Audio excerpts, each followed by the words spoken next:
We get support from Audible. We've all got busy schedules. And I'm sure sometimes you feel like, with all the things you have to do, it's hard to find time for the stuff you love to do, like reading. That's why Audible is so great. Audible offers an incredible selection of audiobooks across every genre, from bestsellers and new releases to celebrity memoirs, mysteries and thrillers, motivation, wellness, business, and more. Plus, as an Audible member, you can choose one title a month to keep from their entire catalog, including the latest bestsellers and new releases. And also, I have to say, I love how the Audible app makes it easy to listen anytime, anywhere. When you're traveling, working out, walking, doing chores, wherever your day takes you. Cleaning the bathroom has really never been more fun. Let Audible help you discover new ways to laugh, be inspired, or be entertained. New members can try it free for 30 days. Visit audible.com/listening or text listening to 500-500. That's audible.com/listening or text listening to 500-500 to try Audible free for 30 days. Audible.com/listening.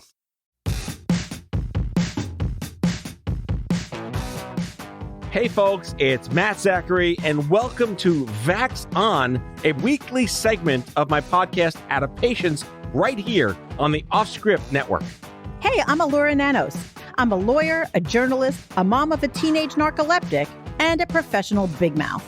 Lou and I go back 30 years as best friends, and we're here to have fun and bring you a layperson's guide to what the hell just happened this week in healthcare as America gets its Vax on and shows COVID the door.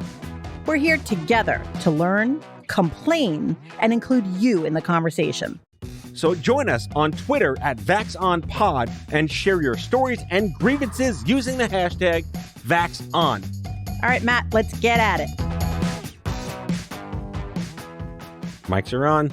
Anything you say can and will be used against you in the court of law. You have the right to an attorney. Yeah, I don't really have the right to remain silent. I have the right, but it's not advisable since we're making a podcast. You have the right to wear a mask. You can choose not to and claim freedom. My fantasy football team is called Anti-Helmet 1776. Concussion what? All that said. Where's Allura? I don't know. She's in fucking Mexico. Okay. I mean, I approve. She's in Vaxico.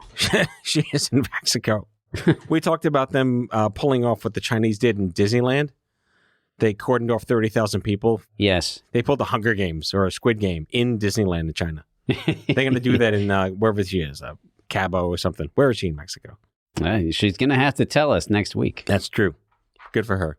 Hello, Andrew. Hello, Matt. Stepping in for Allura. I'm going to be Allura today. I'm going to do my very best. You look fine. Let's see if I can do a good Allura. Let's get at it. Close. Let's get at it. That's not her at all. She is not a basso. She is an alto. Well, I have my check-in and you have your check-in. We both got boosted. We did. And you won the boosting game because you were fine. And I spent 41 hours under a blanket. And I lost 8 pounds. See there, did I really win the boost? Because I did not lose 8 pounds. But you don't need to lose 8 pounds. You're a slender gentleman. Yeah, well, thank you. Thank you. That's very kind. But I did not have any additional benefits beyond the enhanced robustness of my body's ability to despikify the coronavirus. Well, don't make me infertile.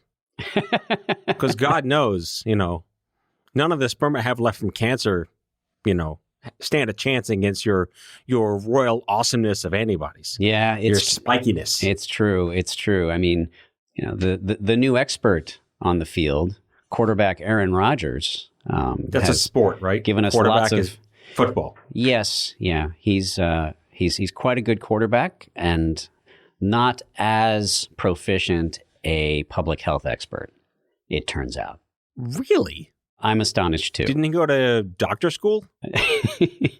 Yeah, he has his doctorate in throwing a football. Wow. Okay. And Does calling it? plays.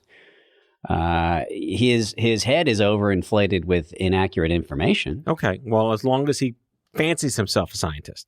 He's having a good time. Okay. He's enjoying this new flavor to his... Okay. Well, kudos to his publicist. My goodness. Yeah, he's doing a great job. Well, speaking of doing a great job, it looks like the planet is slowly healing itself. I read over half the planet has had vaccinations. Amazing, isn't it? That's like 4 billion people. Yeah, at least their first shot. That's amazing. Yeah, it is a moment to celebrate and to sit in awe of. Despite everything, despite all the countervailing forces, despite all of the self-interested fictions that people are putting out into our mental landscape, we've still managed to vaccinate with at least one shot over half the planet, over half of humanity. And some people still don't think it's safe. Oh, yeah, quite a few people. Right. How many billions of people do you need to prove that it's safe? It's been a dismaying 5 years, let's say. Yeah, to me. I think that's fair. To just look back and realize just perhaps how much I personally overestimated so many other humans here on Earth. Yeah. Meanwhile, they think we're going to die, and we think they're going to die. This literally is like Squid Game for immunology. Yeah, I frankly don't think I truly understand what an anti-vaxxer thinks is going to happen to me. It seems to vary wildly from person to person, depending on their that their chip own... inside you is going to burst through your chest like an alien's. Right. I mean, there are chips. Basically, any frightening condition is on the list of possible things that anti-vaxxers will talk about, despite the fact that it didn't show up anywhere in any of the studies that were done before these vaccines were released for public use. I don't know. I'm going back to flat Earth. Well, because there's so much raw data on flat Earth being the truth, right? But I digress. This is called a face mic. Are you ready to hear what a face mic sounds What's like? a face mic? Oh. You might need to amplify that a bit, Bree. Yes. The face mic. Producer Bree for the win. But the WHO, not the band, the World Health Organization, although all praise the WHO, clearly. Adultery only. Apparently, we will be fooled again. All right. They're claiming that 70% of the world's population will be vaccinated by the end of next year, which is a year from now. And they think between now and the end of 2022, we're going to get control of the virus, which I don't know what that means, but we can hopefully reduce disease and death. I'm seeing the hill. What's the I'm not a Bible guy. Something above the mountains? I don't know. Are you thinking about the mountaintop or that or phrase? The light at the end of the tunnel? Thank or you. The city on a hill, that You sort of thing. are Mr. Metaphor today. But the Delta wave will wrap up this month and represent the last major COVID surge. Famous last words. Yeah, let's hope so. Let's hope that all of those unvaccinated bodies don't serve as a nursery for the next horrifying variant. I'm certainly done with this particular movie, and I don't want a sequel. Well, COVID-19 is still expected to remain a major contributor to illness and death for years to come. Hooray! Yeah, like the flu, it's endemic rather than a pandemic. Yes, a new word people have to learn. Endemic. Indeed. Indeed. And we certainly do welcome this downgrading of this experience. And we're printing business cards again, aren't we? As we speak, recording this, there's a conference going on in Boston with a whole bunch of my cronies and peers called CNS. Shout out to those guys. And Ritesh Patel, who was on my show last week, is there in person. Stacey Hurt, who's been on my show. Jen Horonjeff. All of our friends are live in person with no masks, having a fabulous time in a completely safe environment. Astonishing. I have no interest in traveling. I don't care what they're doing. Well, I'm traveling next week, and soon you're going to have to start getting on airplanes again as well. I mean, I don't know when they're going to get the masks off the airplanes. I think that's the one deterrent for me. Just wear. I mean, again, it's not like I'm not going to fly if I have to. It's just annoying. It's a good annoying, but it's an annoying thing that one day we hopefully won't have to have again. Yeah, it's true. You know, when it comes to the politicization of masks, it reminds me of something that happened when I was in college. What was her name? On campus, the gay rights group. What was his name? The student gay rights group, men and women. They did this little sort of prank. They put up posters early one morning declaring today to be Jeans Day, saying, remember to wear jeans today if you support gay rights. The result, of course, was that lots of students who considered themselves to be conservative put jeans on that day and actually wound up running home back to their dorms to change out of jeans so as not to be seen supporting gay rights. And I think that something similar has happened with masks. This thing which would have been absolutely normal, standard, reasonable, had it not been politicized, would have been something that we'd all happily do with perhaps a little bit of grumbling. Well, remember that movie, The Fog?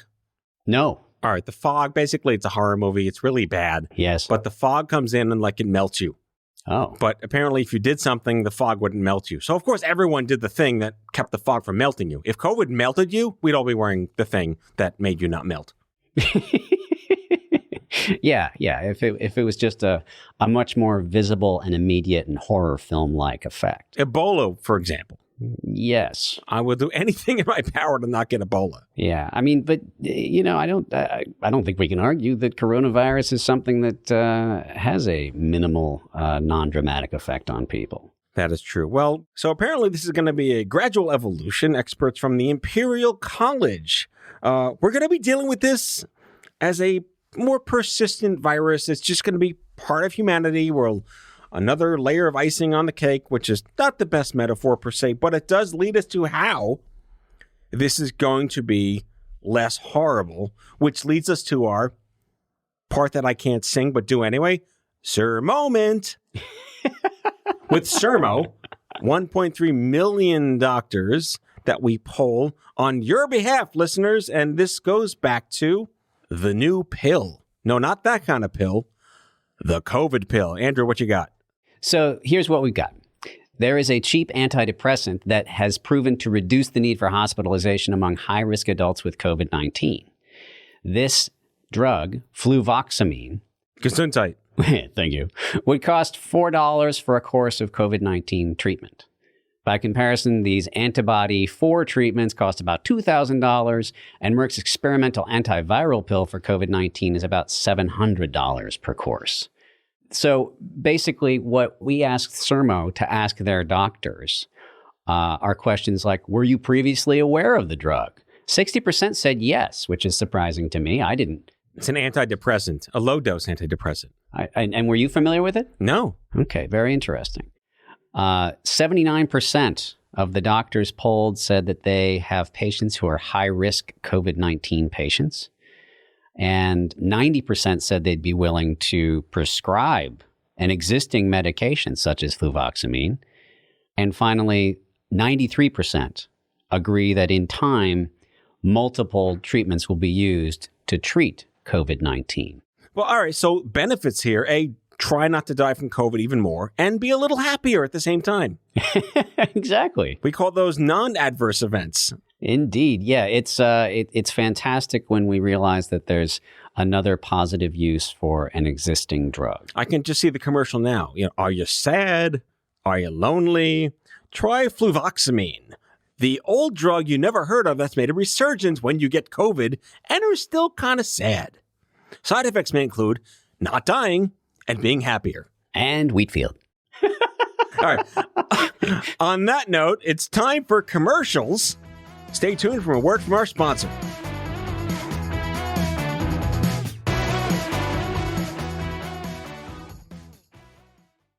Has your chronic illness made it difficult to continue working in the traditional way? Want to learn how to find and create flexible remote work that both accommodates your chronic illness and generates an income? Join the Patients Getting Paid membership, a community of chronicpreneurs where people just like you find workshops and trainings, weekly updated condition-specific gigs, twice monthly coaching calls, co-workings, accountability, and the kindest community to support you on your path to make money while working from anywhere and taking good care of yourself. Learn more or join us at patientsgettingpaid.com. We all struggle with feeling like there's not enough time in the day to be productive personally or professionally. We all struggle to make our time matter. It's time to take control. It's time to start investing in the corporation of you. At Athena, they've helped over 700 ambitious professionals achieve more by connecting them with best-in-class, globally remote executive assistants. Athena executive assistants go beyond basic administration tasks. They help you make time matter through the art of delegation. They believe delegation is the superpower of all highly successful people. And your personal EA will help you get there. Your EA is a one-on-one long-term partner to help you achieve your personal and professional goals. Take back your time. Join the waitlist at athenago.com. That's athenago.com. And we're back. We are? We are. I feel like I'm back. I'm still kind of here. Yeah, I am like maybe almost 24 hours past my 41-hour break from my COVID vaccine. So I'm maybe 90%. Yeah, well, we'll do some meditation over in the conference room soon after this conversation, this show. Agreed. And we'll make sure that you are 100% present. Okay. So, speaking of being present, is there about to be a whole lot more people present in the United States? I see what you did there. Boom. Christmas is coming up, and there'll be presents. It's true. We could riff on that word until the cows come home. What? What am I talking about? So basically, one thing I noticed recently, we're in the financial district. Our studio's in the financial district of Manhattan, close to the South Street Seaport, not far away from a ferry terminal, not far away from One World Trade Center. And one of the storefronts downstairs recently opened up. The weed store? Not talking about the weed store, not talking about the pizza shop, not talking about P.F. Chang's. I am talking about the New York gift and souvenir store. Or with the 1,000 Statue of Liberty things? Bobbleheads, I Love New York shirts, etc. The tourists are back. Opened up about 2 weeks ago in anticipation of the announcement we're about to talk about, which is that the U.S. is now letting vaccinated international travelers back in to our country to clog our sidewalks and fill our coffers with frivolous revenue. And bring tons of iPhone and Androids of just people staring at things and doing Instagram. Yes. It's time for the selfie sticks to come back to New York City. Oh my goodness. Maybe that was a kind of a benefit. Have to pick something, the end of selfie sticks for 22 months. Yeah. I was listening to the radio this morning, and the what? The radio. I've heard about that. And they were talking to the head of the American Museum of Natural History, and she was looking forward to the return of all of these tourists. This, of course, made me think, I better get to all of the museums in New York City as soon as possible. Limited time offer. We're being reinvaded. Oh, my goodness. Well, I mean, it's a good problem to have, because this goes back to how everyone and their mother were like, New York is dead. Manhattan's dead. It's never going to come back ever. And meanwhile, it bounced back. All the wood boards up on Fifth Avenue are gone. The stores are back. The streets are crowded enough without the tourists showing up. And you know what? I think we did it right. Yeah, each one of these stories, each one of these fictions, each one of these things that one really oughtn't to believe, but which one believes anyway, such as the notion that New York is going to die, it's got to be informed somehow by a desire for that thing to be true. And that's a mystery to me. What makes a person adopt a position that's against New York? I mean, at least flee the place because of rent costs. Don't flee the place because of apocalypse. Yeah, exactly. This is a beating heart of civilization, and it's a beautiful place, full of people from every background coexisting to the extent that they can. It is not dead. It is the opposite. So I notice here in the news update that unvaccinated Americans and children under the age of 18 are exempt from the requirement, but must take a test within 1 day of travel. Yes, the bar is set lower for Americans. Because reasons. Yes, it's true. Well, they are citizens after all, so they need to be allowed to come back. So we're allowed to go abroad to a country that accepts us, regardless of our vaccination status, unless that country mandates it on their side. But coming back to the U.S., we don't need to have vaccination status? That just seems, I guess we can't not let American citizens back on American soil. Right. But at least give them the minimally viable opportunity to prove they're not a harmful threat. Yeah, I guess that they need to take a test once they're back within 1 day. Right. So that's how they cover off there. So let's wrap up with one more story that's relevant to you and I specifically, and many, many other parents all over the country, which is that the vaccinations for children 5 to 11 has been approved for EUA, not fully FDA approved. I have children under 12. You have children under 12. I'm fine with getting my kids vaccinated. They're getting it next week at the pediatrician's office. Where are you with your kids? Well, we checked in with our pediatrician. We felt very confident before doing so. But of course, when she said, I have absolutely no hesitation about saying that your kids should get vaccinated, we went ahead and made that happen. And our own particular path toward getting Henry and Maggie vaccinated was that we made a reservation at Citi Field for Saturday at 2:00. But then on Saturday morning, a friend of ours from the neighborhood texted us and said, hey, there's a pop-up vaccination bus at the park 4 blocks away from you. Was it the Muppet Bus? It sounded like the Muppet Bus in several cases. It had to be the Electric Mayhem. Please say it was the Electric Mayhem. Animal was in the back saying, woman! It was bizarre. He has not aged well, just for the record. Yes. So it was a walk-up situation. So these pop-up sites throughout the city, very Googleable if you're in New York City.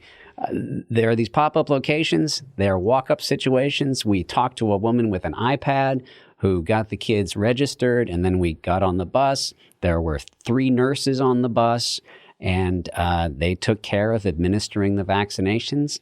Both kids were very cool about it, and they got a lollipop, and they got stickers, and I have to say that my kids as well were spared any side effects. Well, good for you. I do hope my children are spared the side effects that I had. Either way, we're talking about good problems to have. Good problems to have, exactly. So my wife observed on Facebook, something I have not used in 7 years, and I'm very happy to have not be using Facebook in that time, that the minute one of her friends put on Facebook that she had her kids vaccinated, 5 friends deleted her. And I think this just speaks to the further polarization of, do we even want to tell the planet that our kids got vaccinated? Not that I care about idiots that want to unfriend me or delete me because they disagree with me, but I don't care at this point. But what's the point of even announcing this? Just live your life and do it as if it were the 80s. Yeah, we're absolutely overthinking this. Yes.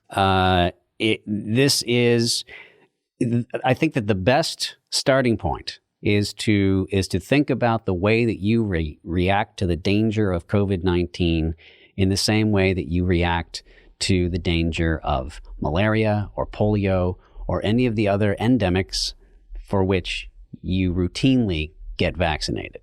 Yeah. And if you're thinking about this in some sort of separate category simply because there are tons of media cycles being blown on it, then you ought to rethink your approach to thinking about COVID-19. I mean, I'd like to believe our listenership, and we love our listenership, is kind of on our side here. And we're all nodding our heads while hearing us say these things. And if you happen to be in a conversation with people who have a opposing view, don't confront them. Have a conversation with them. Absolutely right. Absolutely right. In the outro to our show, you'll hear the phone number you can call to leave a message for us with your own thoughts on this. We're very interested in hearing from you. Yeah. So with that said, before we go, we want to announce right here today the launch of a brand new series here at Offscript Health called The Big Screen, a 3-part limited series about the history of cancer screenings, how COVID kind of fucked everything up, and what we can expect over the next decade of quote-unquote progress in medicine, making sure that everyone has the opportunity to hopefully not die from cancer.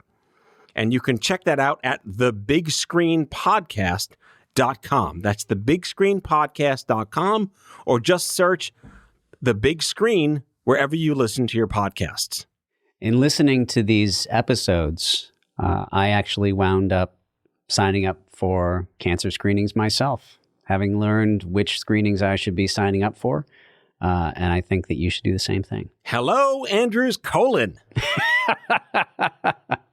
Film at 11. Looking good there, buddy. So make sure you turn off your TV before 11. All right. With that said, this concludes this episode, this allureless but Andrewful episode of Vax On. Thanks, Matt. All right. Have a good week, everyone. Bye now. That's all for now. If you like Vax On, be sure to subscribe, leave a review on Apple Podcasts, follow us on social, and tell all your friends to listen. Tell us your shit show of a healthcare story by leaving a message for us at 855-AUDIO-66, and we might just use it in a future show. Vax On is a product of Offscript Health. We are a healthcare engagement company built for patients and caregivers by patients and caregivers. Our executive producers are Matthew Zachary and Andrew MacDowell. Our senior producer is Brianna Seeley. Our hosts are Matthew Zachary and Allura Nanos. It is recorded, mixed, and edited by Brianna Seeley. For advertising and media inquiries, email media@offscript.com. That's media@offscript.com. For more information, visit offscript.com.